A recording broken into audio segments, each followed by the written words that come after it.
Good morning. I'm finished with my series on the World Championship match between Deng Liren and Jan Nepomniachtchi, and now I should be moving on to the World Championship between Magnus Carlsen and Jan Nepomniachtchi.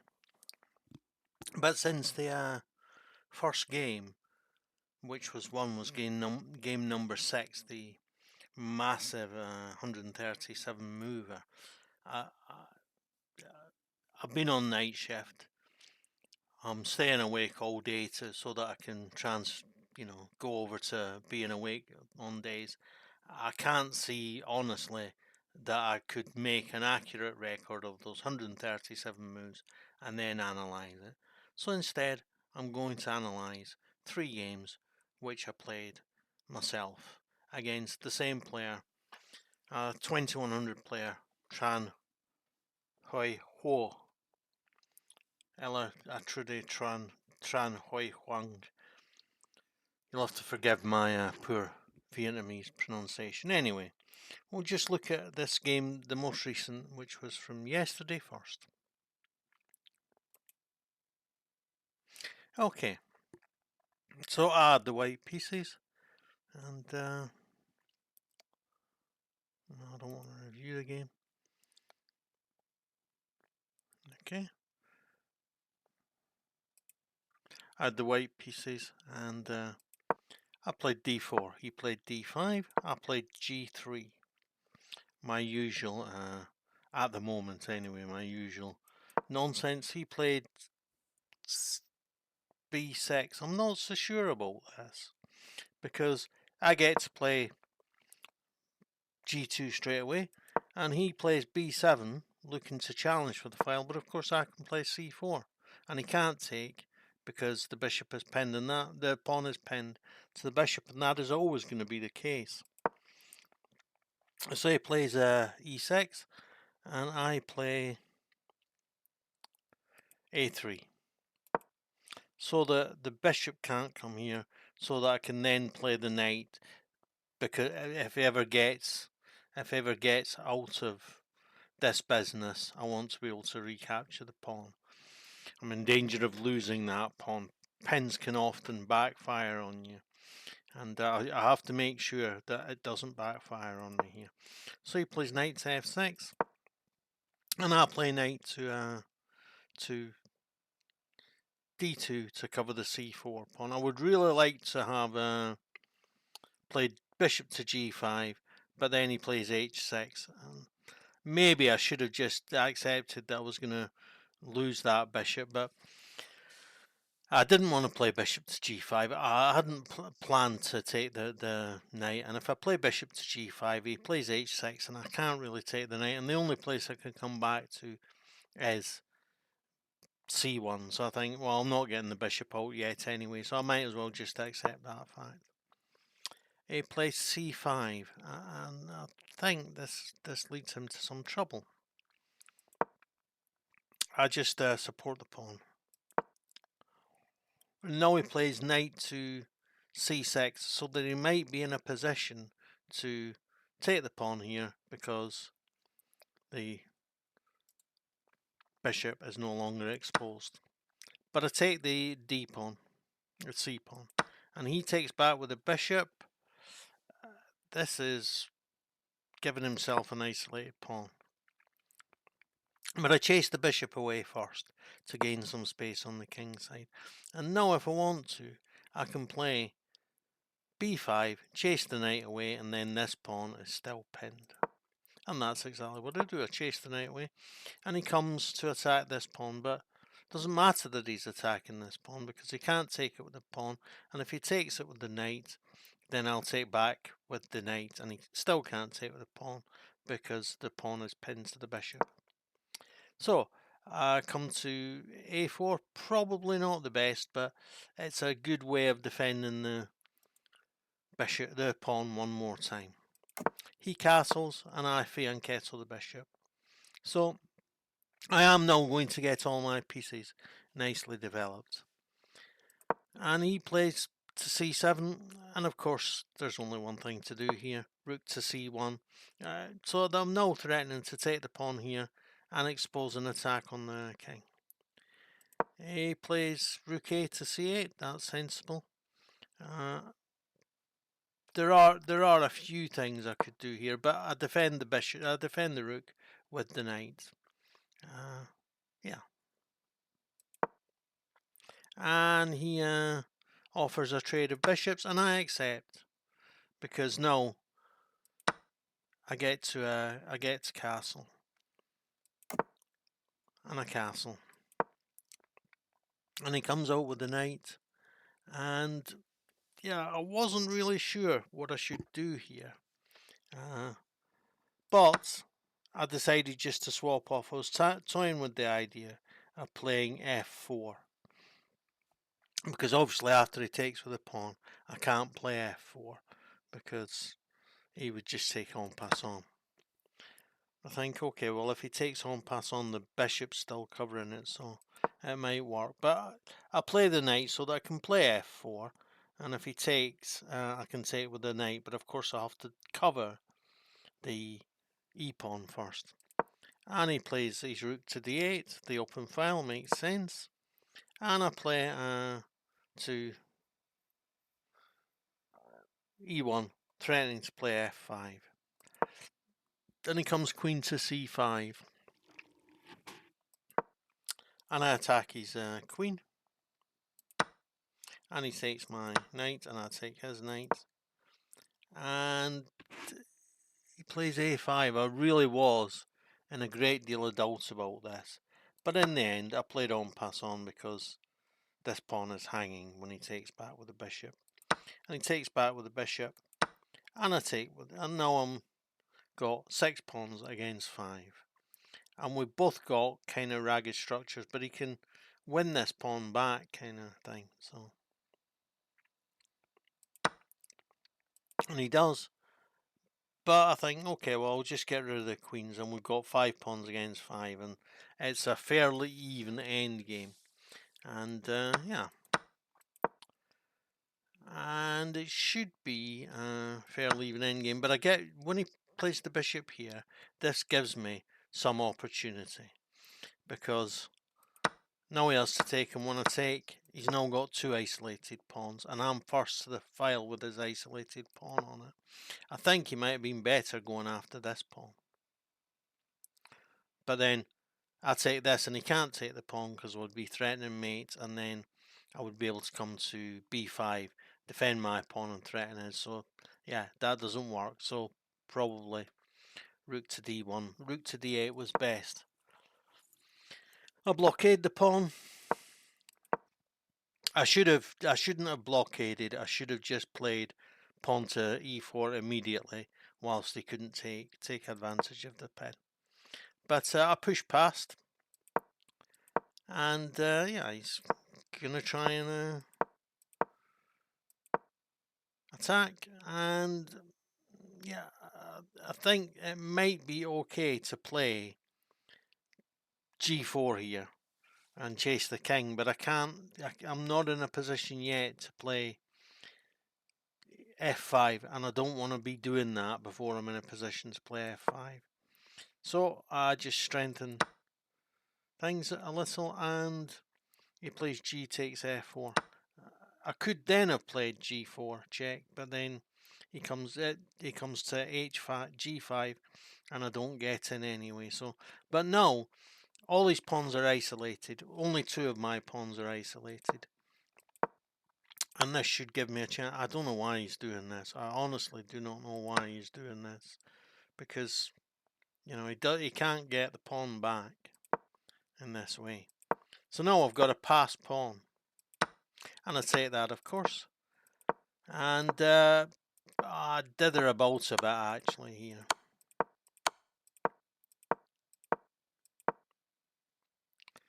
So the idea was that he couldn't take the pawn. Sorry, if we go back, the idea was that he can't take the pawn here on h5, because then I play f5 check and pick up the rook. But he's too good to fall for that. But I can push the pawn anyway and support the pawn, the pass, and I've got two pass pawns now. He's got one pass pawn, but I've got two, and they're both more advanced than his, and my king comes into a good position. And my king comes into a good position, and my king comes into a good position, and I attack the rook, and I don't know what he's playing at here, I honestly don't, because now we can't stop this pawn.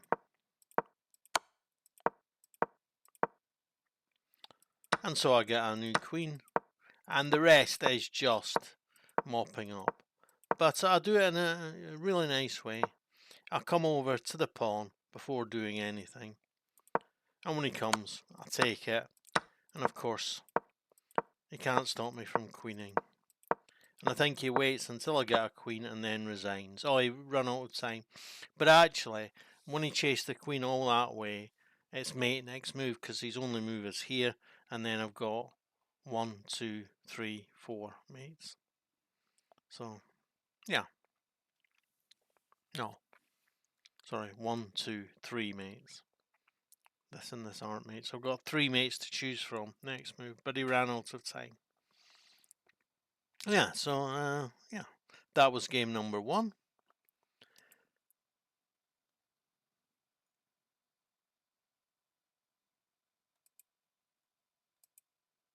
No. Okay, sorry.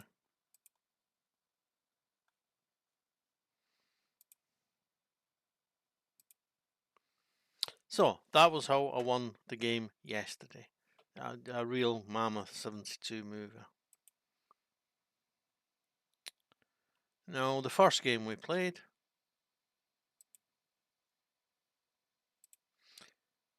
he resigned. Let's have a look at this. So I play d4, he plays d5. I play g3, and he plays b6 again. And I play bishop to g2 again, and he plays b7. And I play c4, so just exactly like the first game. And he plays knight to f6, and I play c3. He plays e6, and I prevent the bishop from coming here. I want to have the freedom to move this knight, as I said. And he plays c6, and I think now the plan is to swap, keep swapping, play d4, and see what happens. Oh no, I could have done that. I think that was probably best. So he doesn't win this pawn because the queen can come here and defend it. And yeah, no, I'm threatening his knight choice, and the bishop behind it as well. Actually, he could have played knight here and threatened the queen, but then I would have had to play bishop back here. He could have taken the bishop and then attacked with the queen and end up with a fianchetto queen. But that fianchetto queen would be threatening his rook, so, you know, might have been okay. Oh, sorry. I didn't want the game review. So, now he plays a5, but I can now retreat to e2 to defend the knight.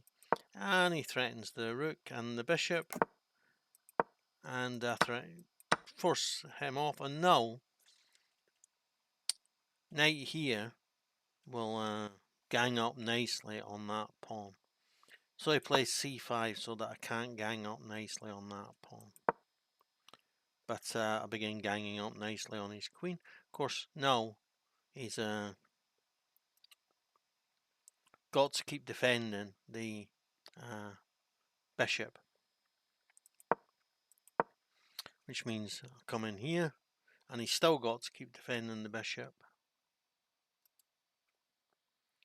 So he plays king to c8, and I'll block it off. I think I can probably take the bishop and do all right here.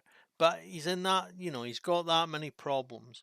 I can castle, I can chase this knight away, and when I've chased the knight away, then knight here might do something for me. So there's no rush. So I've gotten developed, he's gotten developed. I've got the ideal pawn structure I'll look for in this opening.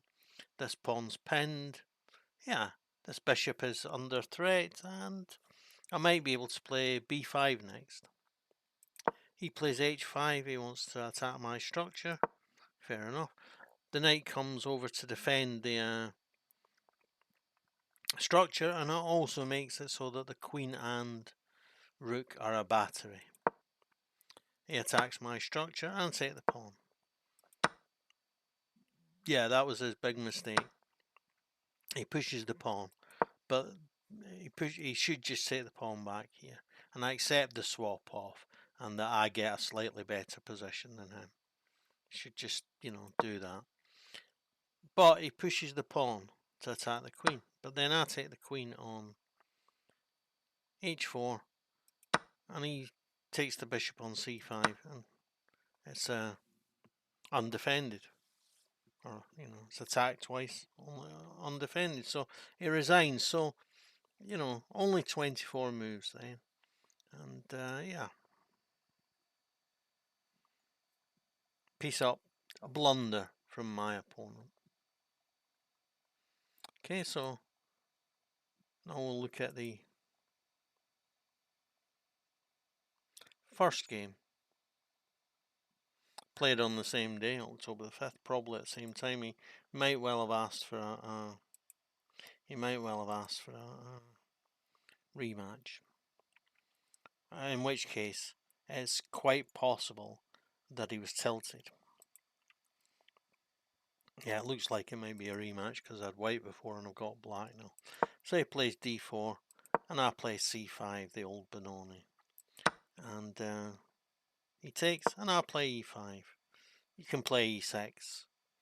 It's probably a better move actually. And he defends with b4 and I go to the attack. I'm willing to let him push that pawn and begin breaking down his structure. He plays b2 and I make Ben Fingal turn in his grave by playing f6. He plays a3 and the knight comes out. No one threatens to play. Pawn takes pawn. He takes back. I take the rook and then I take the pawn. So he's got to do something about that. And what he does about that is he moves the pawn. Oh, I think I've reviewed this before actually. Yeah, I reviewed this in a game called What I Learned from Playing the Cambridge Springs Defence. Because you learn how to get away with really cramped positions. And one thing that this kind of often when I'm playing the Benoni, the knight will come to a6 and then it will come to c7 and then it will come to a1 and it will come to b6. So I'm used to manoeuvring around with my knight in the Benoni, and if he pushes the pawn to attack the knight, he's just giving me a great square for my knight. But I'm in a bit of trouble here. But the pawn is undefended. And now I can unpack, get the bishop out and think about winning this pawn. So he comes out with the knight and I defend the bishop and make way for the bishop to come to here. And I didn't get to castle. I should have castled when I had the chance. But he makes a mess of it by playing knight there. This will, I get to castle eventually. Here is what I'm trying to say. Oh yeah, and here he plays the knight and I end up trapping his queen. Because the only place he can go is here.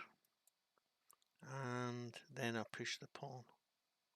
Oh no, if he plays here with his queen, I play bishop takes pawn and win the queen. And if he goes here, of course, I take the queen. If he goes here, I take the queen. If he goes here, I take the queen with the bishop. If he goes here, I take it with the rook. If he goes here, I take it with the rook. So the best he can do is get a rook for the queen. And so he resigned. So, yeah, I think probably he's thoroughly sick of the sight of me. I'm sorry, I'd forgotten that I'd already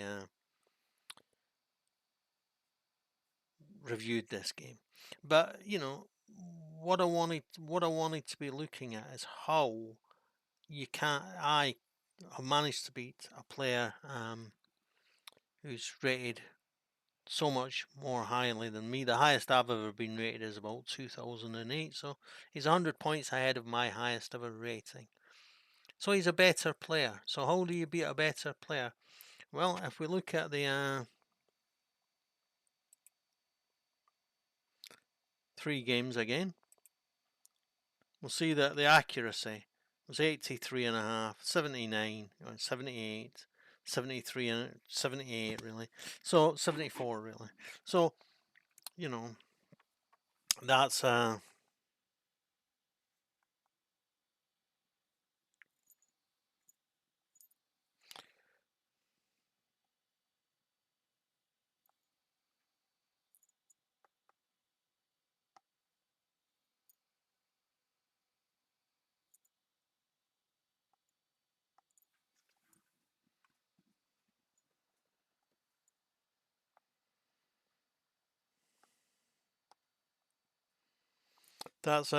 average of about 79%.